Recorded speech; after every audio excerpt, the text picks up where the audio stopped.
આજે બ્રહ્મ સમાજ જામનગર દ્વારા પરશુરામ ધામના શિલાન્યાસનો કાર્યક્રમ પરમ પૂજ્ય જગતગુરુ શંકરાચાર્યના અધ્યક્ષતામાં થઈ રહ્યો છે.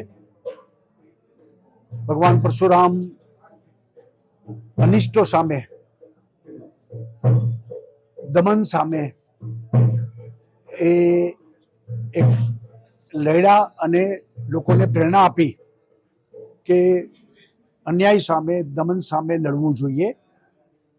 અને એ ભગવાન પરશુરામના વંશજો એટલે કે બ્રહ્મ સમાજ અને ધર્મની રક્ષા માટે પણ બ્રહ્મ સમાજ હંમેશા આગળ રહ્યો છે. ત્યારે આ બ્રહ્મ સમાજ માટે મહત્વનો કાર્યક્રમ છે.